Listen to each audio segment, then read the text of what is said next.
Welcome, my name is Colleen Tauke and I'm a sewing specialist here at Fons & Porter. In this Quilting Quickly tutorial, I'm going to show you how to make the basic block that makes up the quilt night and day. If you'd like to purchase this pattern, please visit our website. We're going to be using 2.5-inch strips of black on black prints, and we're going to match it up with a cream color background, which makes this lovely quilt behind me 4 very large stars in this quilt, and all made of triangle squares. So there is an easy way to cut from 2.5-inch strips that we can create all of our triangle squares that you see here, because it takes a lot of cutting in order to get to the sewing. So we want to use that 2.5-inch strip as efficiently as possible. Now, from each of the black strips, you're going to be cutting a quantity that your pattern will tell you how many from each strip to cut. From the cream color, you're also going to be cutting 2.5-inch strips.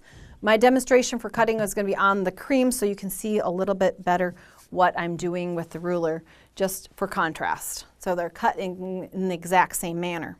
We're going to be using the Fons & Porter 1/2 and 1/4 ruler, and it's set up for us to cut triangles off of strips. And what we're going to be doing is we're going to be using the yellow end here. There's a black here, but we're going to be using this yellow triangle here.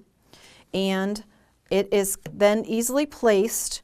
It has a mark for the width of the strip down one side. So we're going to go to the 2.5, which is what we've cut our strip.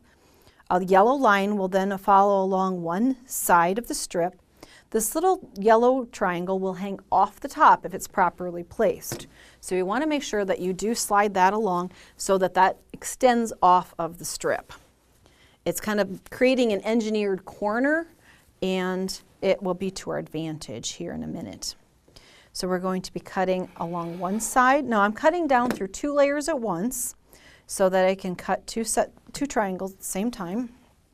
I'm going to turn this over because I need to take away the selvage edge here. I've overcut it just a bit. Again, I'm going to make sure I place that properly. 2.5-inch mark there, the triangle extending on this first one.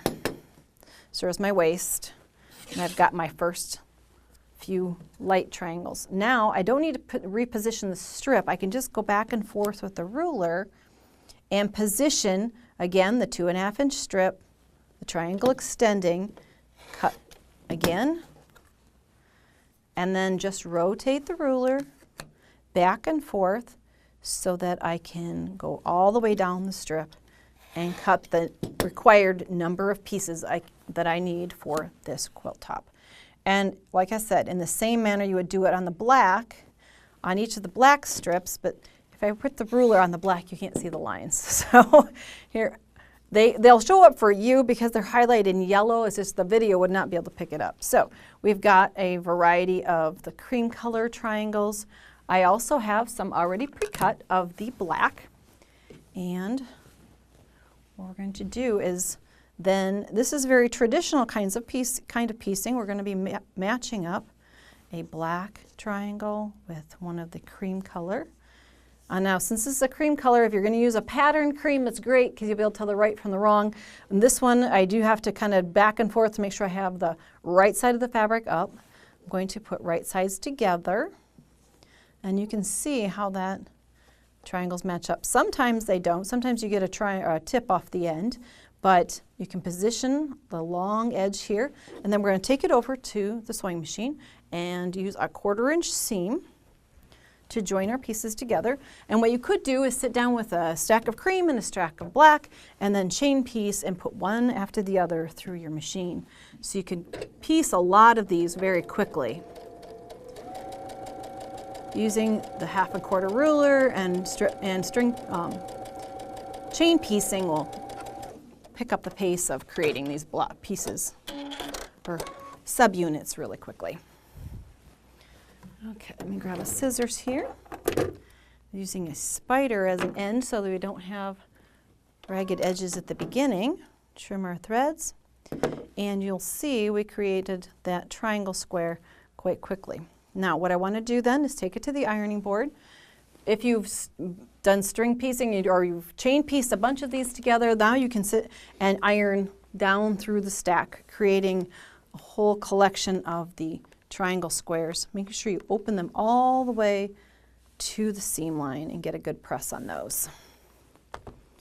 And then you can come back and you can take off the little dog ear, triangle, and make nice blocks like that. So once you get done doing that, now is to create this shape, which makes it a little bit of a challenge, but not really. Here we go.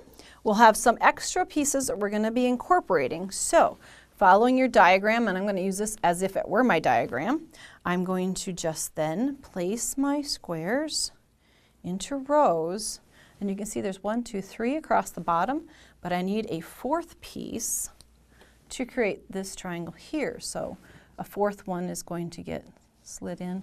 If I take these out, maybe slide everything over so we can see really well. And I'm going to create a row out of those pieces. The next one, make sure you place everything properly, then has only 2 completed triangle squares and then a half. And the last one is with a triangle square, is just 1 there. Let's see if we can find a little variety here. And then the top one is just a triangle square, like this. So you're going to be creating a large portion, quite a few of these shapes. So you're going to join into rows, each of the short rows and the one on the top. So I've got things in steps here. Let me slide this off.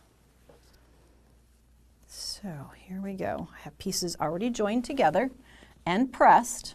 So I pressed seam allowances all going in one direction there, opposite direction here, back and forth, so that when I join rows, I'll have opposing seams between and then the last at the top.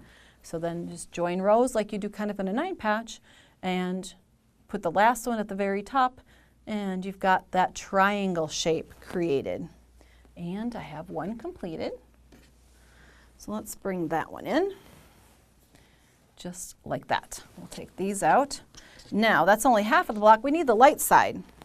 So the light side is created when you take a large triangle, follow the instructions in your pattern, and you cut diagonally across the block. Now, if you're worried about, because you're going to be having bias edge, that diagonal is it can be stretchy. Before you cut out your blocks, if you use spray starch or a sizing, that will ensure that that block has a little more stability to it. Then when you cut across the block, that edge will have less stretch and you'll have a nicer finished product. So you can then right sides together and then join those two. I would sew with this on the top so that I can see my intersections where I want to hit to get my points and my block. And once you press it open, and the seam allowances are going to want to be pressed toward the light side, you'll have your block created for night and day. Now, there's one other block that you need, and it is a little bit smaller light square, and I'll point that out to you in just a moment. But this block, then, is used just by positioning the block. It's just twisted and turned to create the large stars that you see in this quilt. The outside edge, we've got a sawtooth border. It's just the triangle squares put into a chain, creating an inner border. So if you'd like to create your version of night and day, have a little fun with 2 colors. If you'd like to see more of our video tutorials, please visit our website. Thanks for joining me today.